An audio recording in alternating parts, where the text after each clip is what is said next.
안녕하세요. 책 읽어주는 여친입니다. 이번에 읽을 책은 김이나님의 보통의 언어들입니다. 음악 듣는 걸 좋아해서 케이팝도 많이 듣는데요. 김이나님이 작사하신 노래들도 제가 좋아했던지라 이 책에 더 애정이 가더라고요. 이 책을 읽고 섬세하고 감각적인 그녀의 가사들이 더 이해가 되고 더 마음에 와닿았답니다. 이 책을 읽고 제가 느낀 점, 생각한 것들을 글로 적어봤는데요. 너무 소박하다 못해 얕은 글이지만 책 읽는 중간중간에 제 글도 한번 읽어보도록 하겠습니다. 당신만의 언어를, 당신만의 세계를 바라보는 일. 컨택트라는 영화에서 인간보다 고등한 외계인들의 언어는 파동에 가까운 형태를 띈다. 결국 이들이 인간에게 건네준 것은 그들의 언어 아니 소통이었다. 이 메시지는 여전히 나에게 깊은 울림으로 남아있다. 감정이 원형 그대로 전달될 수 있으려면 글자로는 절대적으로 부족하고 때로는 불가능하다. 인간은 같은 언어를 서로 미세하게 다르게 사용하기 때문이다. 언어가 없던 때 우리가 느낄 수 있었던 감정은 지금보다 덜 세밀했을지 모른다. 그러나 그때 인간의 감정은 훨씬 개인 고유의 것이 아니었을까? 우리는 감정을 표현함으로써 소통한다고 생각하지만 사실은 우리가 느낀 감정에 가장 가까운 언어를 골라서 소통하고 있다. 수의 법칙을 이해하기 전에 구구단을 멜로디로 외운 다음 법칙을 이해하듯 우리는 어느새 너무 당연해진 언어를 통해 관성적으로 대화하고 사고한다. 혼자 생각하는 시간을 가질 때조차 우리는 정해진 언어 속에 갇혀서 할 수밖에 없다. 언어를 통해 세상을 보고 언어를 통해 누군가를 이해하고 나의 마음을 전달하지만 정작 언어를 자세히 들여다보는 것에는 소홀하니 마음이 통하는 대화라는 것은 그토록 귀하다. 인간의 언어는 파동이 아닌 글자로 존재하기에 같은 말을 하더라도 다른 감정이 전달되기도 하고 곡해되기도 한다. 이는 타인만이 아닌 스스로에게도 적용된다. 내가 어떤 말을 습관적으로 하는지, 어떤 표현을 어떤 상황에 반복적으로 사용하는지는 내 삶의 질과 삶에 대한 태도에 큰 영향을 끼친다. 감정이 언어라는 액자 안에서만 보관되고 전달된다면 나는 이 액자에 관해 이야기를 나누고 싶었다. 어떤 내용을 이야기하는 것보다 액자를 공유하는 것이 진짜 스스로를 들여다보고 서로를 바라볼 수 있는 길이라 생각하기에 이 책이 당신과 당신의 소중한 사람들 사이의 대화에 좀 더 견고한 다리를 놓는 데 도움이 되길 바란다. 우리는 감정을 표현함으로써 소통한다고 생각하지만 사실은 우리가 느낀 감정에 가장 가까운 언어를 골라서 소통하고 있다라는 부분에 전적으로 동의할 수밖에 없었다. 나에게는 굉장히 친해지고 싶은 사람이 한 명 있다. 친해지고 싶은 사람이 있으면 굉장히 적극적이고 사교성도 좋은 편이라 마음만 먹으면 누구나 친해질 수 있다. 아니, 그렇다고 생각했다. 하지만 그럼 내 생각에 반례가 발견되었다.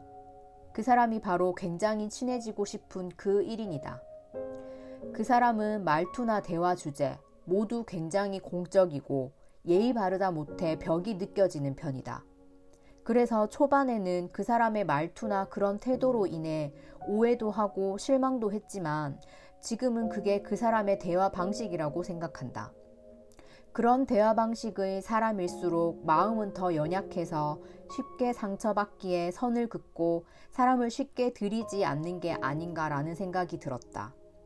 그래서 더 조심스럽고 더 세밀하게 배려해서 말하려고 하지만 그게 쉽지만은 않다.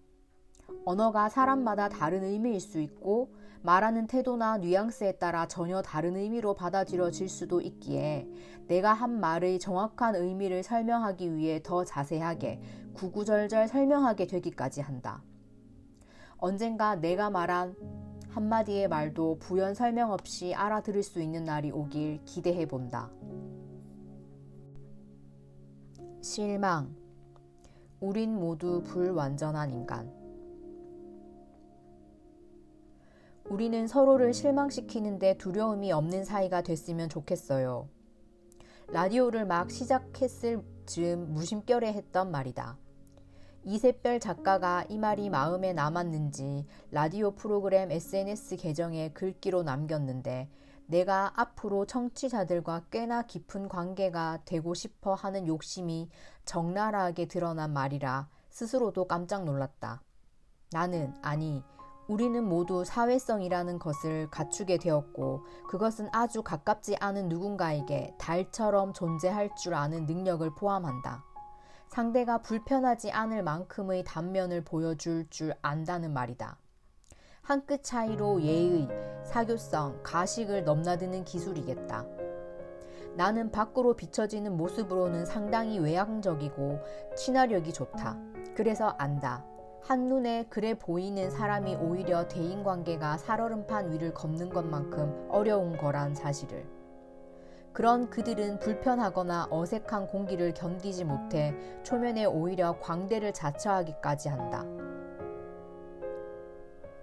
나는 사람은 완벽하지 않다는 말을 완벽히 상대적인 말이라고 생각한다. 모든 관계를 단절하고 나 하나만 놓고 보자면 나는 완벽하다. 잘난 부분 딱 그만큼의 못난 부분을 갖춘 완벽한 밸런스를 갖춘 사람이다. 비틀어진 부분이 있고 그래서 나오는 독특한 시각과 표현력이 있다. 모나게 튀어나온 못된 심술도 있고 그 반대편엔 튀어나온 만큼 쑥 패여서 무언가를 담아내는 포용력이 있다. 대부분의 장점과 단점은 이렇게 서로 등을 지는 형태로 떼어놓고는 말할 수가 없다. 예민함과 섬세함, 둔함과 털털함처럼 어디에나 맞는 만능 퍼즐 조각이 없듯 이렇게 각자의 모양으로 존재하는 우리는 그래서 누군가에게는 반드시 완벽하지 않다. 이 당연한 사실을 쌓여만 가는 사회성 때문에 종종 잊곤 한다. 그래서 우리는 상대의 단면에서 벗어난 모습을 보았을 때 종종 실망이라는 것을 한다. 실망이라 함은 바라던 일이 뜻대로 되지 않아 상한 마음을 뜻한다. 여기서 우리가 주목해야 하는 건 상한 마음이 아니라 바라던 일이다. 실망은 결국 상대로 인해 생겨나는 감정이 아니다. 무언가를 바란, 기대를 한, 또는 속단하고 추측한 나에게서 비롯되는 것이다. 앞서 말했듯 우리는 완벽하지 않은 고유의 모양으로 존재하는데 타인을 바라보는 시각 또한 그렇다. 나의 경험치와 취향, 태생적 기질 등이 빚어낸 지극히 사적인 시선으로 서로를 볼 수밖에 없다. 그러나 기대에는 아무 잘못이 없다. 보이지 않는 부분을 가늠하는 것은 인간의 특권이자 낭만이니까. 그게 없이 어찌 사랑에 빠지거나 연민을 느낄 수 있겠는가? 그렇다면 기대의 반대 의미는 무엇일까? 오해, 편견쯤 되겠다. 둘 다 사적인 시각에서 비롯되지만 기대에는 애정이 그 시작점에 관여하고 오해와 편견에는 그 반대되는 감정이 관여했다는 차이만 있다. 때로 기대는 실망을 낳고 오해나 편견이 호감으로 탈바꿈하기도 한다. 오래된 관계는 이 두 감정이 교차 반복되다가 찾은 평균점 같은 것 아닐까? 내가 오래오래 지내고 싶은 사람들에게 하고 싶은 말이 바로 저 말이었던 것 같다.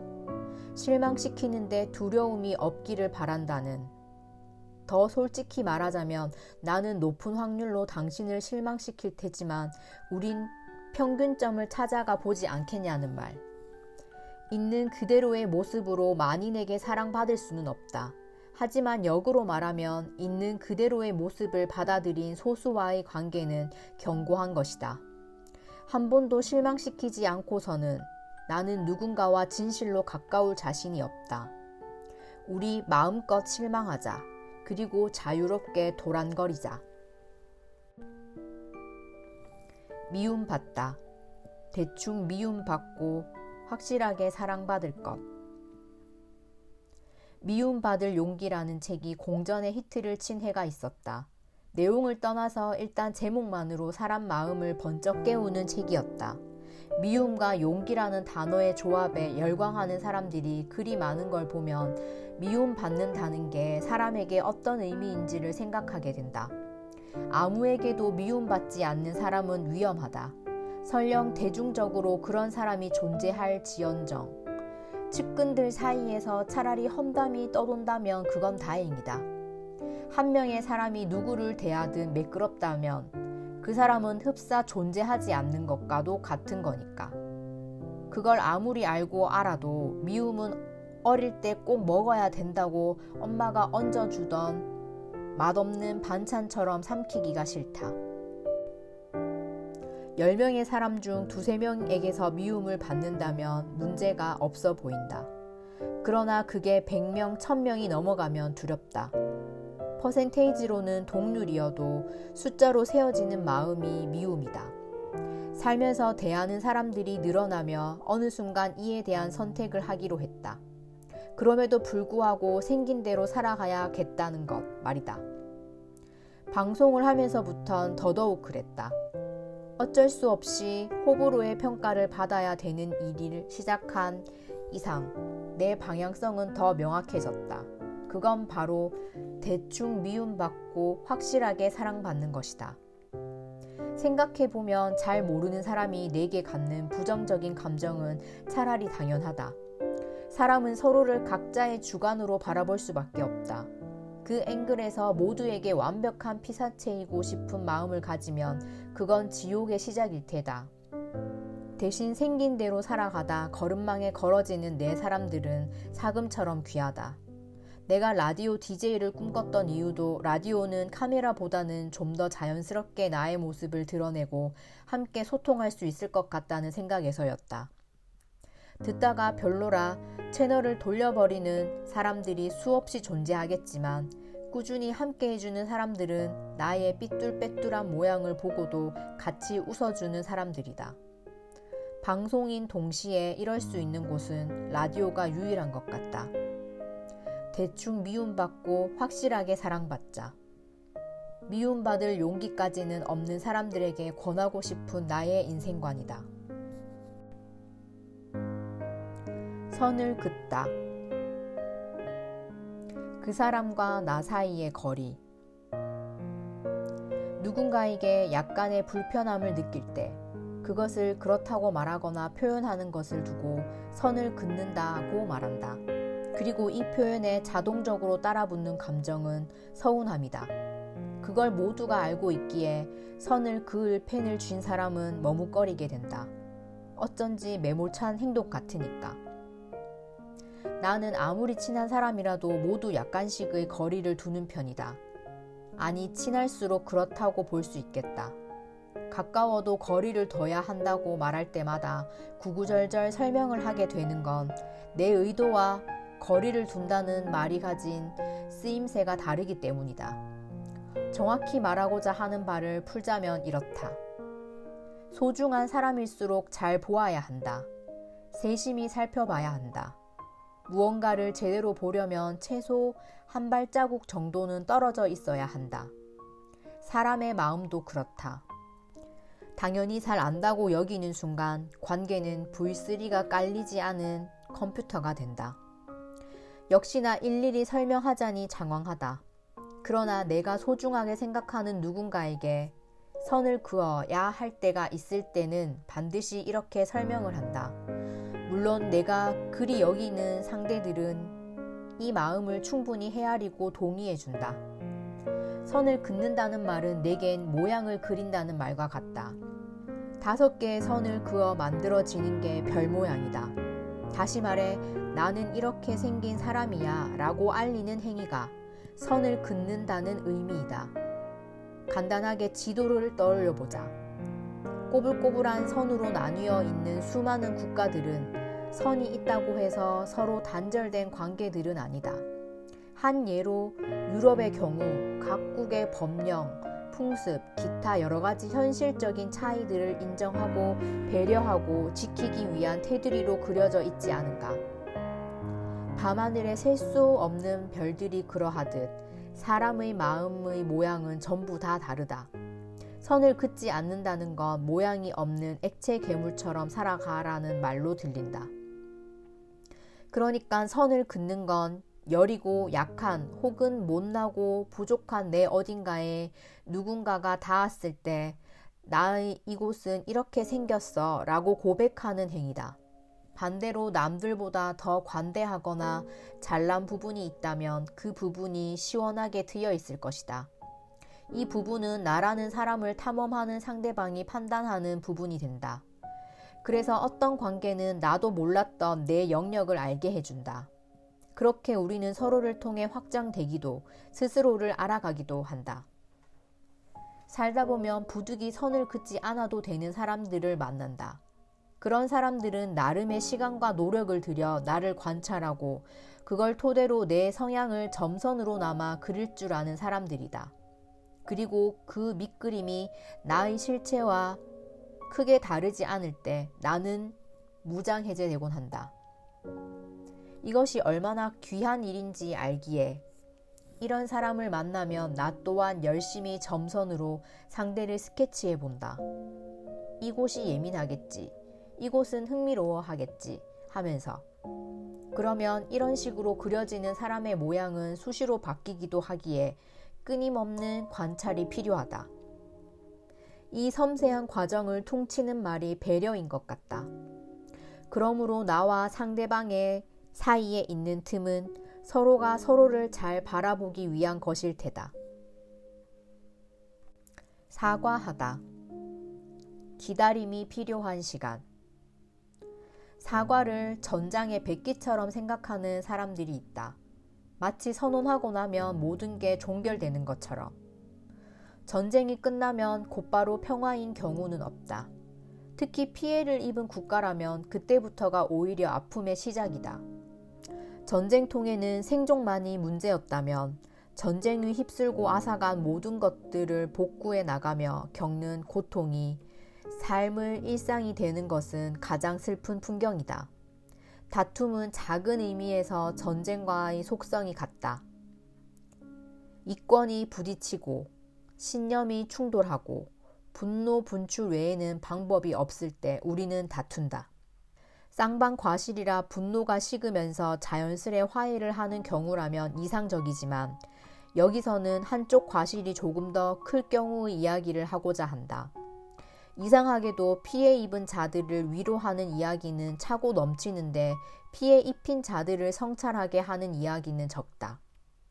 사과를 하는 쪽에서는 미안하다는 말을 하려는 순간 주도권을 갖는 착각을 한다. 물론 사과하는 일은 어렵다. 그렇기 때문인지 사과한다는 게 얼마나 대단한 것인지에 심취해서 포커스를 상대가 내 사과를 어떻게 받는지에 맞춰지기 시작한다. 미안하다고 했잖아 라는 말. 이 문장만 봐도 이유도 생각나지 않는 짜증이 밀려오지 않는가. 그만큼 사과를 하고 받을 만큼 한 일에서 중요한 건 사건 그 자체보다는 그 이후의 과정인 것 같다. 사과를 받을 입장일 때를 떠올려 보자. 상대가 미안하다고 말하는 순간 마치 끓는 냄비가 올라간 가스레인지에 불을 끄는 것과도 같다. 더 끓일 의지는 없지만 그렇다고 바로 식히지는 못한다. 내 의지로 되는 일이 아니다. 그래서 이때 흔들리는 동공으로 잔 분노를 표출하기도 한다. 미안한 줄 알면 그러지 말았어야지. 그러게 내가 말했잖아. 등등이 단골 대사다. 물론 이 말들을 하지 않는다면 베스트다. 그러나 사과를 하는 입장에서 사과를 받는 태도에 점수를 매길 권한은 없다. 사과를 받는 사람 쪽에서 필요한 겸연쩍은 시간이란 게 있다. 마지못해 내민 손을 잡아주고 다시 웃으며 이야기를 나누기까지 때는 한 걸음 한 걸음은 몹시도 무겁다. 이 무거운 발걸음을 기다려주는 것까지가 진짜 사과다. 소중한 관계를 이어나가는 비법이 뭐냐고 묻는다면 나는 잘 화해하는 거라고 대답한다. 호시절에 잘해주는 건 쉽고도 당연한 일이다. 소중한 관계일수록 거리가 가깝고 가까울수록 갈등이 생길 확률은 높다. 그러니 이 갈등을 어떻게 어루만져 다음 단계로 가는지가 중요하다. 잘 마무리된 다툼만큼 관계를 돈독히 해주는 건 없다. 잘못을 저지른 경우라면 차라리 당신에게 이 관계를 더 견고히 만들 기회가 주어진 거다. 잊지 말자. 사과는 AS 기간이 가장 중요하단 걸. 공감. 통하는 마음은 디테일에서 나온다. 얼마 전 SNS에 아주 쓸데없는 글을 올린 적이 있다. 이 책의 원고를 쓰다가 잠시 쉬던 때였다. 책상에 놓여있는 국어사전의 페이지 모서리가 돌돌 말려있는 사진을 올리며 쓴 고질적인 버릇에 관한 이야기였다. 나는 아주 어릴 때부터 종이만 보면 그 끝을 돌돌 말아서 손가락 끝을 간지럽히는 버릇이 있었는데 중년이 되어도 고쳐지지 않은 게 신기할 따름이었다. 그런데 놀랍게도 나 같은 버릇을 가진 수없이 많은 사람들이 댓글에서 나타났다. 세상에 이렇게 많은 종이 변태들이 있었다니. 댓글을 적은 사람들 모두 나처럼 놀라움으로 가득 차 있었다. 나만 그런 줄 알았다며, 나만 이상한 줄 알았다며. 같은 습관을 가진 사람이야 그렇다 쳐도 흥미로운 건 이 습관을 이해하지 못하는 사람들의 공감 댓글이었다. 그 느낌이 어떤 것인진 모르겠지만 공감이 간다는 이들이 상당히 많았던 것이다. 공감대는 보편적일수록 테두리가 넓을수록 더 넓힐 수 있다는 내 통념이 깨지던 순간이었다. 생각해보면 에일리의 저녁 하늘도 마찬가지였다. 이전 책에서 쓴 바가 있지만 나는 나의 가장 내밀한 기억을 담아 그 가사를 썼다. 엄마가 외국에서 일을 하던 시절 1년에 한두 번 한국에 오는 엄마를 다시 배웅하고 돌아오던 늘 같은 시간대의 하늘. 어린 날 새겨진 그 사무침에 저녁 하늘을 한동안 바라보지 못했던 기억을 담아 쓴 가사였는데 어떤 가사보다도 많은 공감을 받았었다. 그때만 해도 우연이었다고 에일리의 보컬 덕이라고만 생각했던 것 같다. 공감에 대한 나의 오류는 쓰는 자의 입장에서만 생각했다는 데 있었다. 더 많은 사람들의 공감을 얻기 위해선 덜 구체적이고 넓은 테두리의 이야기를 써야 한다는 착각.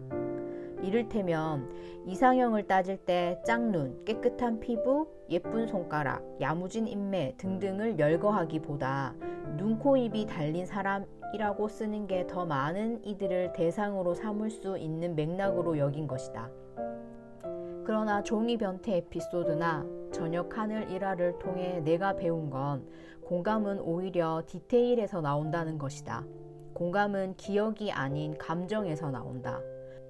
즉 상황의 싱크로율이 같지 않더라도 심지어 전혀 겪지 않은 일이라 해도 디테일한 설명이 사람들의 내밀한 기억을 자극해 같은 종류의 감정을 이끌어내는 것이 바로 공감을 사는 일인 것이다.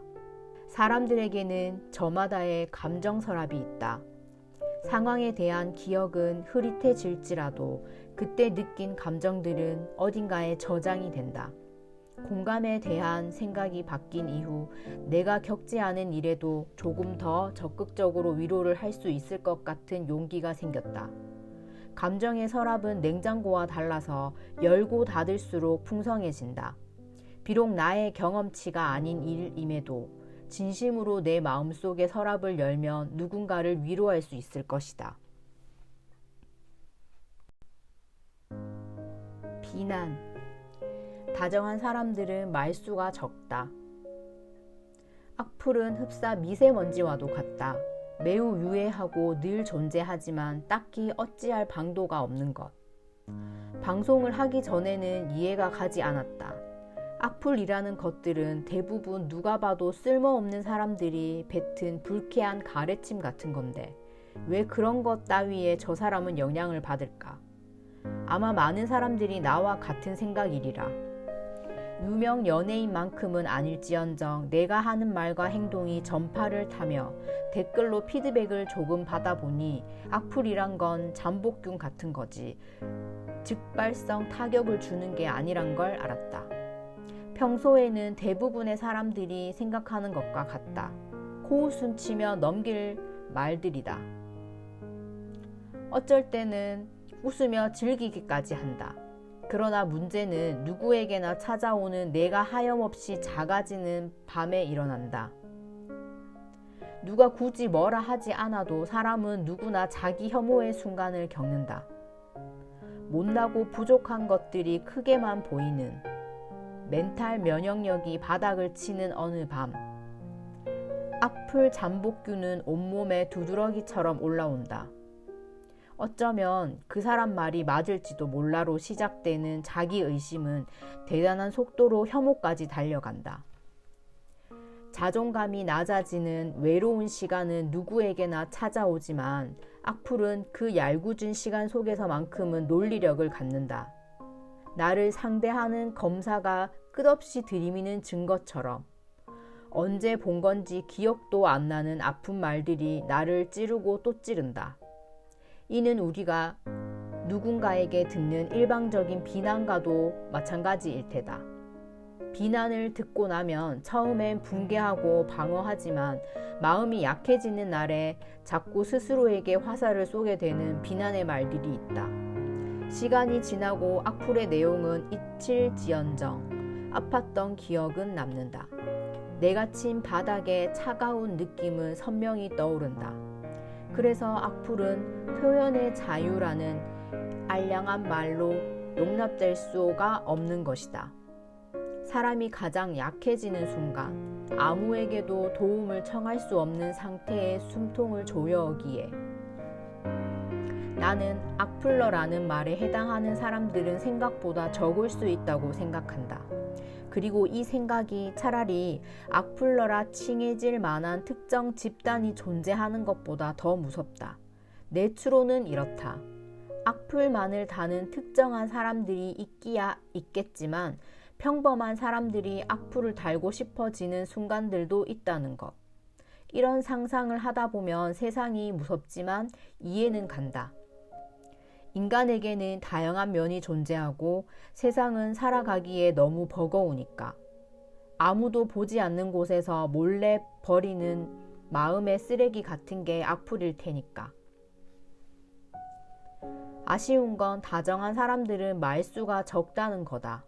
말을 하기보다는 듣는 게 익숙한 사람.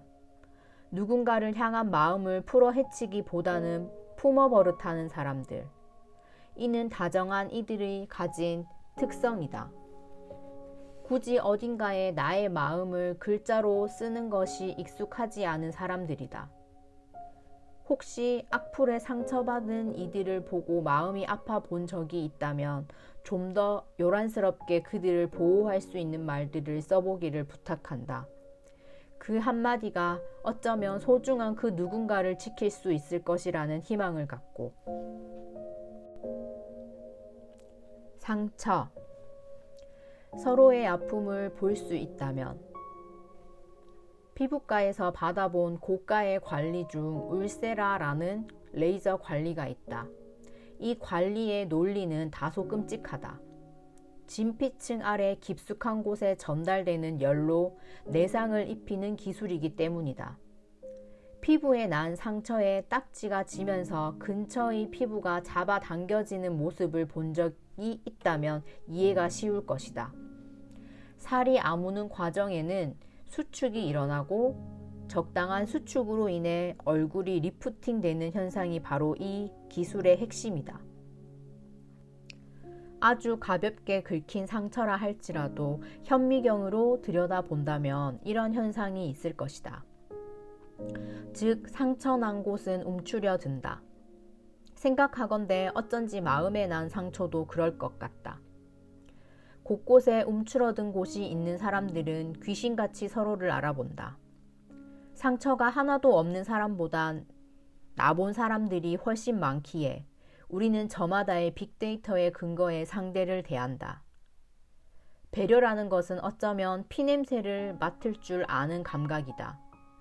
마음 여기저기에 움츠려든 자국이 많은 사람들은 서로를 소리 없이 반긴다. 낯가리는 이들이 서로에게 한 발짝 다가서는 사소하고 고요한 순간들이 있다.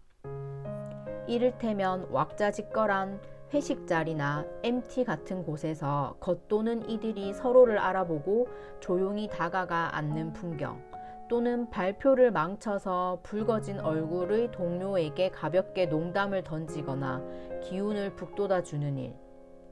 시간으로 잴 수도 없는 찰나겠지만 이 안에서는 거대한 두 개의 우주가 만난다. 그리고 이 아름다운 충돌은 움츠러들었던 것의 몇 배만큼 서로를 자라나게 만든다.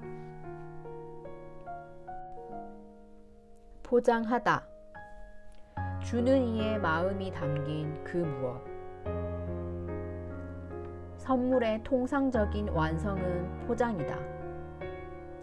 거추장스럽고 어차피 쓰레기가 되기에 받는 사람 입장에서 정작 번거로울 때가 있지만 선물이 선물인 이유는 바로 이 포장에 있는지도 모른다.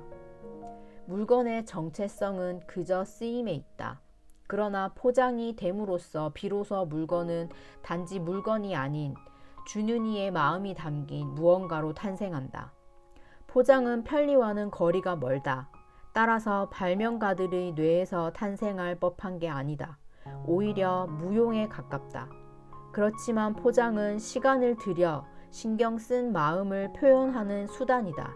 즉 포장이라는 것은 가장 먼저 고안한 사람이 누군지는 몰라도 애틋한 마음을 가진 적이 있고 그것을 전달할 대상이 있었음에는 틀림없다. 이런 낭만적인 추론에도 불구하고 포장이란 단어의 쓰임새는 자주 부정적이다. 가식, 거짓, 거칠해 등을 지적하는 용도로 우리는 포장이라는 말을 사용하곤 한다. 선의로 포장된 악의 라는 관용구를 들여다보자. 선이라는 단어가 선한 캐릭터를 주로 맡는 배우를 상징한다면 포장은 악역 전문 배우다.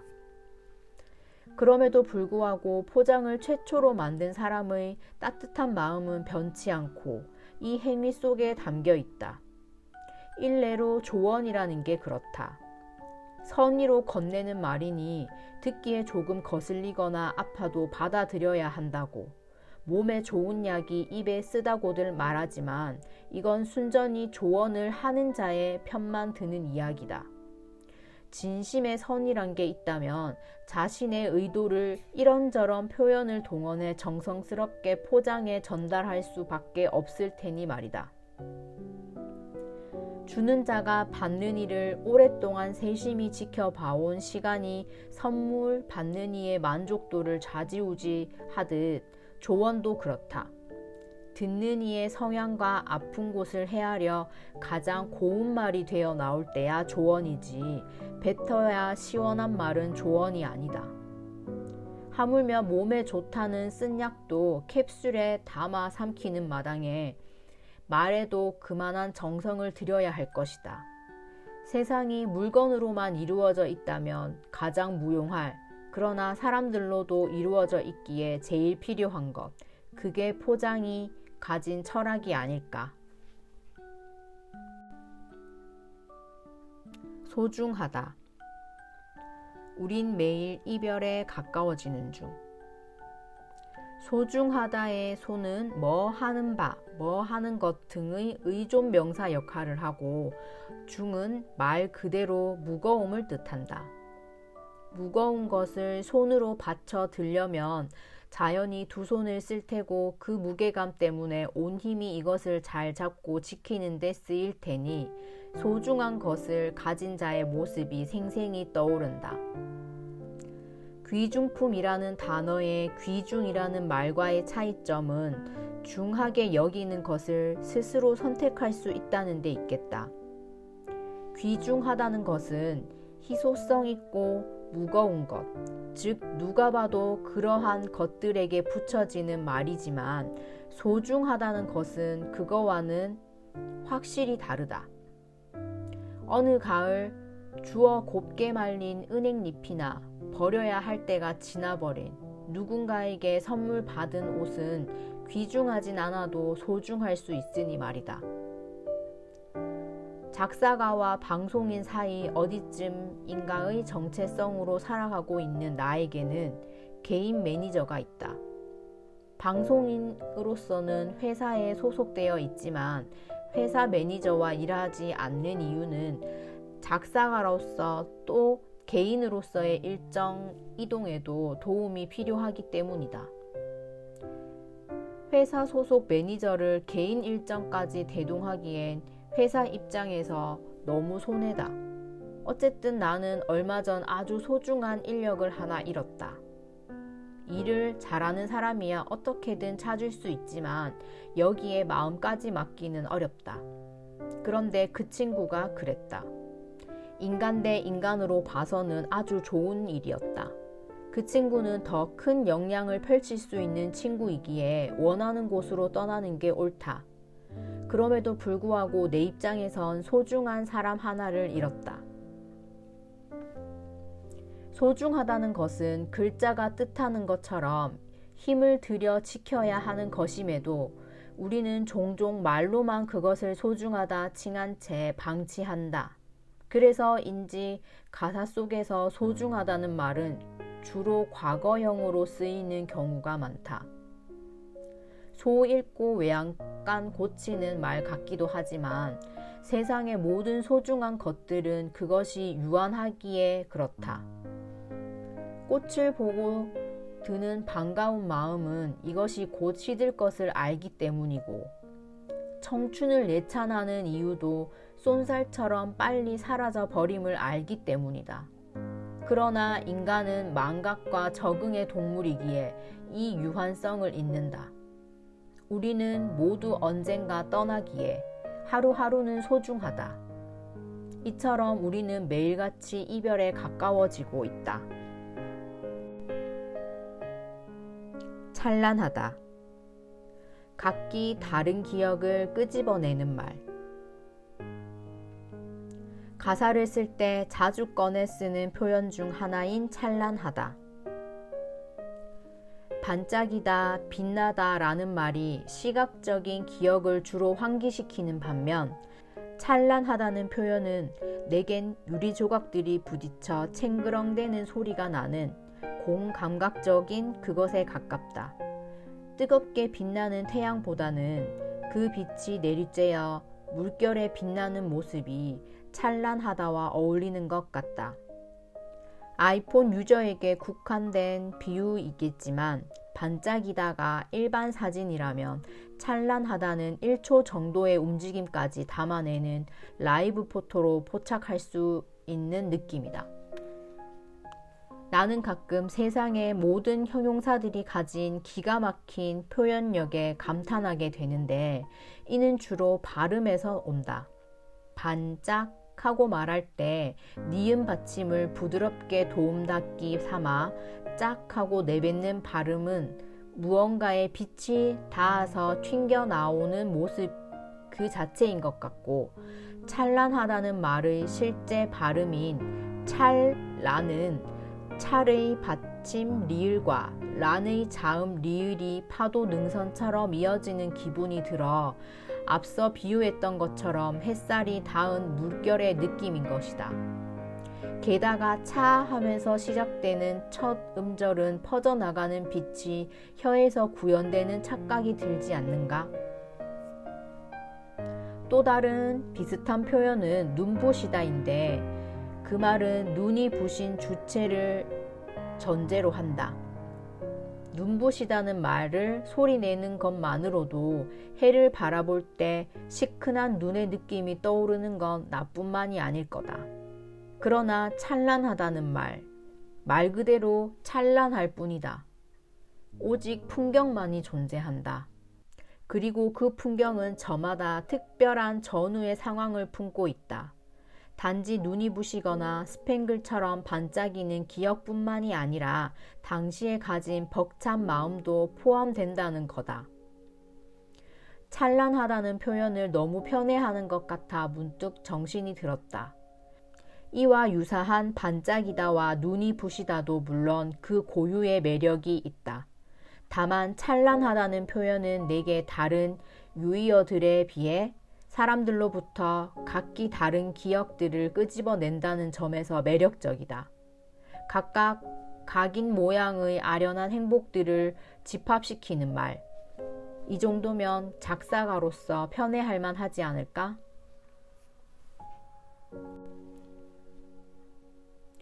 슬프다, 서럽다, 서글프다. 아프고, 괴롭고, 외로운. 아프고, 괴롭고, 외로운 말들. 서러움과 서글픔은 내게 슬픔의 하위 감정이다.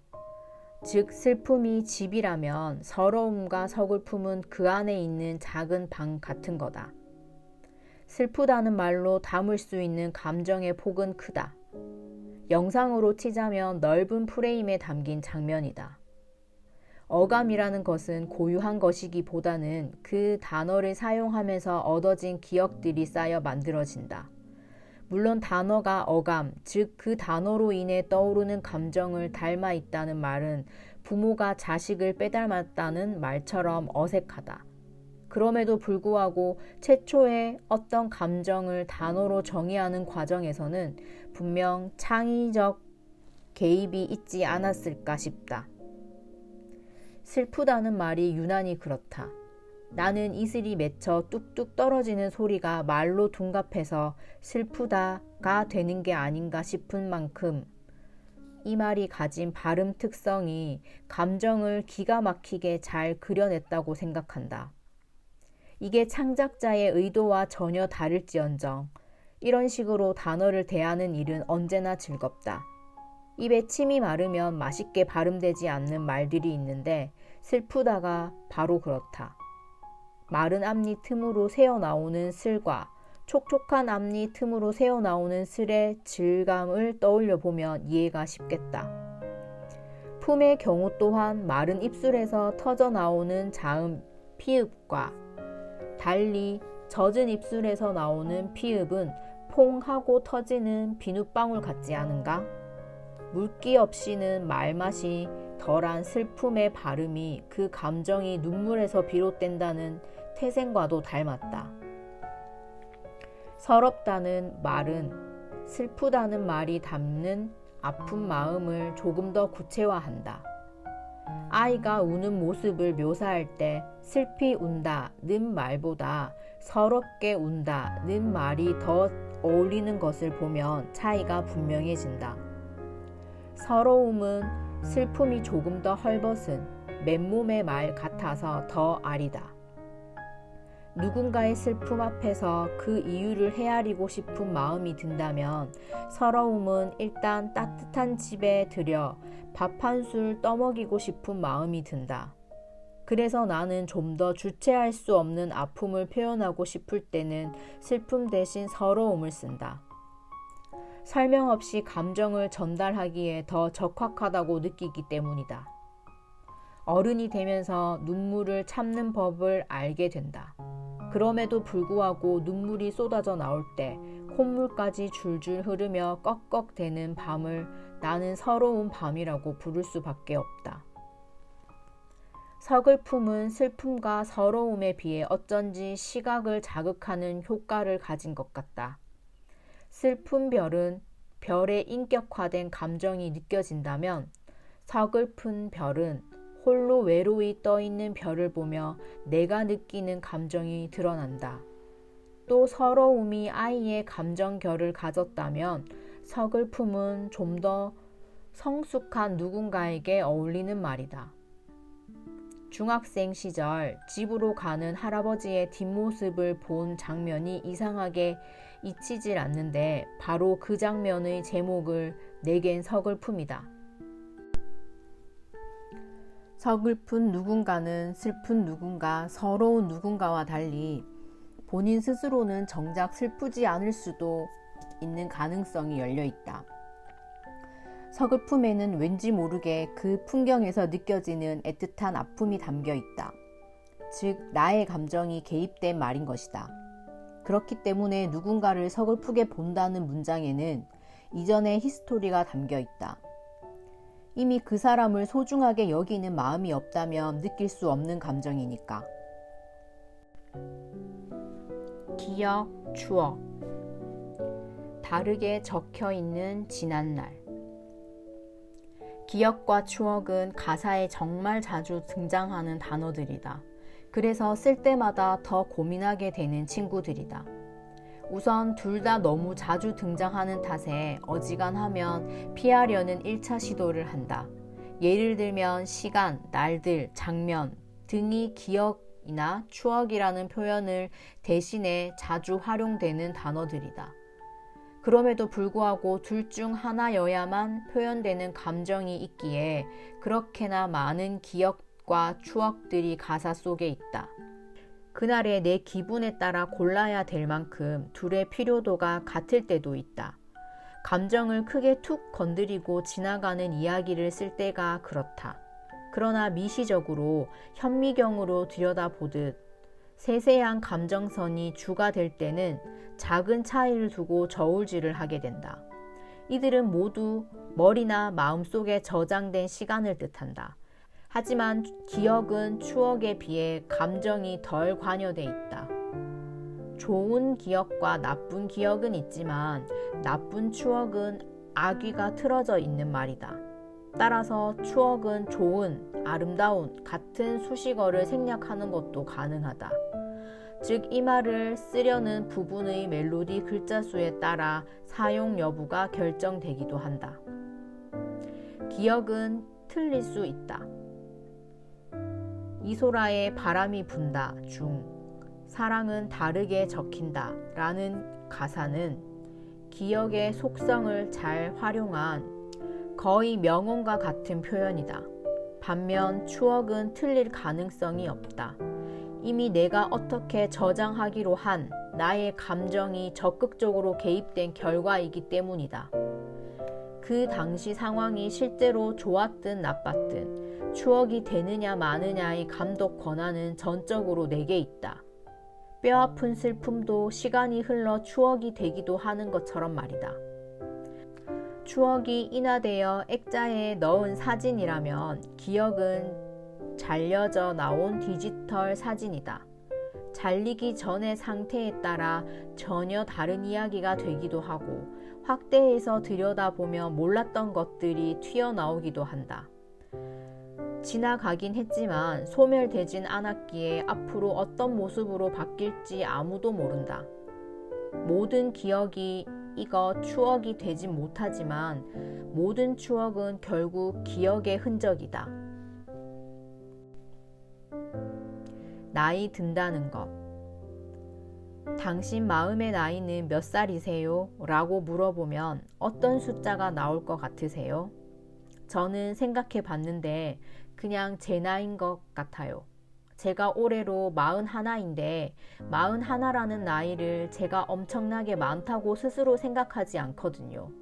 나름 성숙한 부분도 있고 미숙한 부분도 있고 그런 나이라고 생각하기 때문에 벌써 부록이라는 말은 정말 옛날이라 붙은 말인 것 같아요. 오히려 주변 친구들을 보면 그 나이보다 훨씬 더 어른스럽게 생각하려고 하는 것처럼 보여요. 40대가 상징하는 그런 나이에 맞춰서 행동하려고 하고 말투도 그렇게 변해 간다든가 아저씨네 아줌마네 하면서 그런 상징성이 오히려 자신을 좀먹는 게 아닐까 싶습니다. 심지어 누가 더 어리게 생각하든 나이 들게 생각하든 자유로운 거지만 굳이 상징적인 거에 얽매일 필요는 없는 것 같긴 해요. 수많은 격언들은 때로 정확하게 서로를 대치한다. 모르는 게 약이다. 아는 게 힘이다. 돌다리도 두들겨 보고 건너라. 쇳불도 단깁에 뽑아라. 나이에 대한 말도 마찬가지이다. 나이는 숫자에 불과하다는 말풍선과 나이에 맞게 행동하라는 말풍선은 뽀득뽀득 소리를 내며 부대낀다. 모르는 게 약이기도 아는 게 힘이기도 한 것과 마찬가지로 나이를 두고 벌어지는 두 가지 주장 모두 틀리지 않다. 어떤 면에서 나이는 내게 분명 숫자에 불과하다. 나는 매년 1월 1일 해돋이를 향한 열광에 동감을 하진 않는 사람이다. 늘 그래왔듯 지구가 해를 돌고 있을 뿐인데 아무리 상징적이라 해도 그걸 보며 나의 염원을 담기엔 동기부여가 부족한 것이다. 나이 앞자리도 마찬가지였다. 20이 되던 해, 30을 앞두었던 해, 40이 되던 해, 전부 무덤덤했다.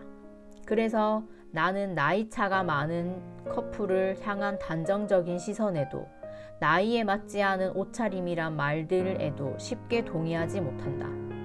시간은 흐를 뿐이고 그것을 셈하여 붙는 숫자 때문에 취향이나 사랑이 변해야 한다는 점이 받아들여지지 않는다. 나이 듦에는 분명 혐오감이 팽배하는 것을 먼저 인정해야 한다. 이는 농담 속에서도 심심치 않게 드러난다. 나이가 들수록 말은 좁고 지갑을 열어야 된다는 말만 봐도 이 문장에 담긴 폭력성을 짚을 구석이 한두 개가 아니지 않은가. 나이값을 못하고 설친다는 비난은 얼마나 많은 늦은 용기를 주저앉히던가. 나이 드는 것에 대한 공포감에서 비롯된 방어 심리일 수도 있겠지만 이런 잘못된 프레임이 나이에 씌워지지 않았으면 한다. 그럼에도 불구하고 나이가 결코 숫자에 불과한 게 아닌 부분도 전적으로 중력에 있다. 지구가 해를 도는 횟수 기준을 시간으로 쳤을 때 우리는 모두 같은 시간을 산다. 오랜 시간에 걸쳐 중력은 우리를 끌어당기고 피부는 늘어지고 뼈는 내려앉으며 근육도 힘을 잃는다. 나는 이런 신체의 노화가 인간에게 주는 메시지가 있다고 믿는다. 돌아가신 나의 외할아버지는 70세 이후로 청력이 많이 약해지셨다. 나중에는 크게 소리치지 않으면 어지간한 대화가 어려울 정도였다. 가족들이 보청기를 권하자 할아버지는 이런 말씀을 하셨다. 나이가 들면서 귀가 잘 안 들리는 건 다 이유가 있는 거다. 나는 들리지 않아서 평화롭기도 하다. 처음 들었을 땐 그런 말이 어디 있냐고 아픈 마음을 숨기고 화를 냈지만 이 말은 내게 아직도 각인돼 있다. 어쩌면 그때까지도 나이 듦에 대한 나의 주 감정은 혐오나 공포였을지도 모른다. 그러나 그 말을 들은 뒤로 나이가 든다는 것은 파도를 타듯 자연스러울 때 근사하다는 생각이 들었다. 나이가 들어 육체가 약해지는 데에는 분명 조금 더 신중하고 조금 더 내려놓으라는 뜻이 있을지도 모른다는 생각도 그때부터였다. 또 매사에 속도가 조금 늦어지고 1분 1초를 읽는 감각이 둔해짐으로써 세상을 좀 더 큰 그림으로 읽을 줄 아는 어른이 되는 것도 어쩌면 신체 노화의 덕일 수도 있다는 생각을 했다. 중력이 내게 해주고픈 말을 받아들이면서 다만 너무 아프지 않게 나이 드는 것, 그러나 숫자로 모든 걸 판단하는 우를 범하지 않는 것, 육체의 유한함 앞에 겸허해지는 것, 이것이 앞으로의 내 나이에 관한 바람이다. 꿈. 꼭 이루지 않아도 충분히 행복한 것. 자연으로부터 상처를 받아본 적이 있다. 구름과 무지개가 그렇다. 청명한 하늘에 뜬 구름은 오감을 동원한 상상력을 자극했다. 특히 적운이라고 불리는 마치 갓짠 생크림 같은 구름이 그랬다. 학교에서 가르치는 구름의 실체는 거짓말 같았다. 세상엔 언제나 애들은 몰라도 돼야 할 것들이 많았다. 어린이들에게만 비밀이 많은 세상. 내가 속을 줄 알고 이렇게 적당히 속아주는 척을 하고 있다고 스스로 믿던 어린이 시절이 있었다. 내 눈에 보이는 저게 그저 수증기 덩어리일 리가 없었다. 선명한 테두리를 가진 새하얀 덩어리. 어릴 때 유독 좋아했던 소프트 아이스크림을 먹을 때마다 구름에 혀를 댄다면 이런 맛일 거라고 생각했다. 그리고 과연 저걸 찌르면 크림처럼 푹 꺼질지, 마시멜로처럼 천천히 다시 부풀어 오를지, 비누거품처럼 폭신하게 흩어질지를 상상했다. 어쩌다 그런 구름을 지나는 비행기를 볼 때마다 너무나 부러웠다. 저 안에 탄 사람들에게 무엇이 보일까? 우유가 끼얹어지는 기분일까? 비행기가 틀림없이 살짝 늦어질 거야. 첫 해외여행을 앞두고 나는 이름도 낯선 나라보다 비행기를 탈 생각에 잠을 설쳤다. 때마침 하늘에 드문드문 뭉게구름이 뜬 날이었다. 완벽했다. 드디어 내가 저 구름 속으로 들어간다. 그러나 선생님은 맞았고 나는 틀렸다. 안개가 많이 낀 날의 등굣길과 다를 게 없었다. 분명 저 앞엔 아무것도 보이지 않을 만큼 뽀얀데 다가가면 내 걸음만큼 달아나던 안개덩어리. 옅은 연기에 불과했던 구름을 통과해 본 뒤 하늘은 예전처럼 설레지 않았다. 무지개의 시작과 끝을 보러 갈 수 없다는 것을 알았을 때도 마찬가지였다. 도대체가 말이 되지 않았다. 어떻게 저렇게 선명한 알록달록한 색동 테이프를 닮은 무지개가 신기루 같은 거란 말인가. 다행히 무지개는 언제 아주 멀리 있어도 쫓아가 보려는 엄두를 내본 적은 없었기에 구름이 그런 만큼 심한 팩트 폭격을 당하지는 않았던 것 같다. 그렇게 안개처럼 서서히 동심의 시절은 지나갔다. 거기 있지만 거기 있지 않은 것, 당장 손에 닿지 않아도 존재만으로 아름다운 것. 꿈은 어릴 때 상상했던 구름과 무지개를 닮았다. 커서 뭐가 되고 싶냐는 질문을 대개의 어린이들은 아무 준비가 되지 않았을 때 받는다. 사실 그때는 큰다는 게 어떤 의미인지, 뭐가 된다는 게 어떤 의미인지도 흐릿하다. 어린 시절 가장 안전한 답변들은 주로 과학자, 변호사, 선생님 등이었다. 안전하다고 느꼈던 이유는 왜 그러고 싶냐는 어려운 질문으로부터 비교적 자유로웠기 때문이다. 언젠가부터 뉴스에서 초등학생의 꿈, 희망 직업으로 연예인, 유튜버 등이 꼽힌다는 소식을 접한다. 그리고 아이들의 꿈이 너무 초라해졌다는 식의 어른들 반응을 종종 본다. 나는 외려 요즘은 그래도 아이들이 직접 꿈을 찾기 시작했구나 생각했는데 말이다. 아이들은 채 넓혀지지 않은 자기들의 세계관 속에서 돌잡이 하듯 꿈을 짚는다. 어른들이 깔아놓은 아이를 위한 선택지 중에 하나를 고르는 거다. 놀랍게도 꿈에 대한 강박은 어른이 되어서도 지속된다. 10대들은 아직 꿈이 없어서 걱정을 하고 20대들은 꿈을 찾고 싶어서 방황한다. 중년들은 이 나이에도 이렇다 할 꿈도 없어 봤다며 한숨 짓기도 한다. 꿈은 어딘가에서 날아온 꽃씨처럼 소리 소문 없이 피어났을 때 비로소 꿈이다. 어쩌면 어릴 때 반복적으로 받은 질문 탓에 우리는 꿈을 목표와 혼동하는지도 모른다. 목표가 지점으로서 존재한다면 꿈은 장면으로 존재한다. 영화로 말하자면 목표는 어느 만큼의 관객 수를 동원할지, 얼마의 수익을 창출할지 등의 구체적인 수치를 다루는 이야기다. 반면 꿈은 미술을 논한다. 어떤 분위기의 장소, 어떤 색깔과 질감의 의상, 또 어떤 종류의 소품에 둘러싸인 주인공, 즉 나를 상상하는 것이 바로 꿈이다. 훌륭한 목표와 근사한 꿈, 어울리는 수식어도 각각 다르다.